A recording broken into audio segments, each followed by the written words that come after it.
Pour ne rien manquer, abonnez-vous maintenant. Bonjour Eric Nolot. Bonjour Benjamin, bonjour à tous. Vous revenez ce matin sur l'agression commise contre Jean-Baptiste Trogneux, un parent du président de la République. Mais j'y reviens en deux temps. D'abord pour redire ce matin ce que j'ai déjà exprimé à diverses occasions, à savoir que la violence toujours accrue des mots mène à la violence toujours accrue des actes.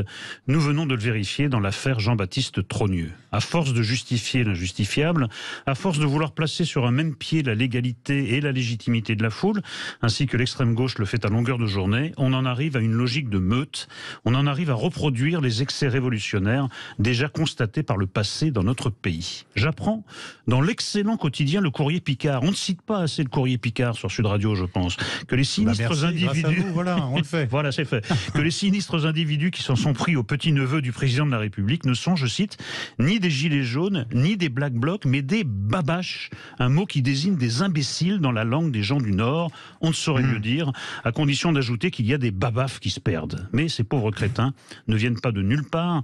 Ils ont pour ancêtre les sans-culottes de la Révolution française, chauffés à blanc par les discours de quelques intellectuels passés experts dans la manipulation et l'excitation des masses.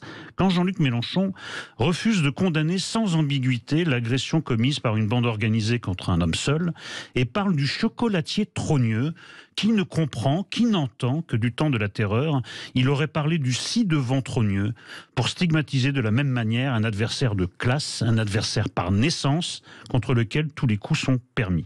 Avec les mêmes conséquences, aujourd'hui comme hier. L'une des faces les plus sombres de notre histoire réapparaît, mais je vous en propose ce matin le contrepoint et même l'antidote, avec un livre qui célèbre non pas le pire, mais le meilleur de l'esprit français. Bon, de quel livre vous voulez parler ? Je veux parler du dictionnaire égoïste du panache français, composé par François Cérezat, où l'auteur s'attache à une cinquantaine de personnalités emblématiques du génie hexagonal, une cinquantaine d'hommes et de femmes dont nous serions bien inspirés de nous inspirer avant d'expirer, oui, il m'arrive de faire du slam, en tant qu'individu et surtout en tant que nation. L'équivalent musical de ce recueil serait la chevauchée des Valkyries de Wagner sur un livret de Michel Audiard. À propos de Fatia Agag Boujalad, par exemple, qui est une des personnalités retenues par François Cérezat, je le cite, « C'est donc une femme musulmane qui nous apprend ce qui logiquement, historiquement, sociologiquement devrait nous caractériser.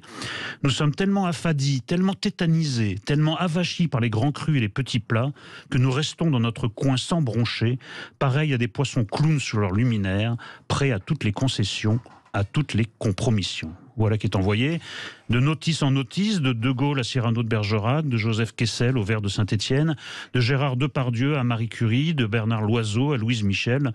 L'auteur semble tirer sa prose d'un inépuisable sac à faconde.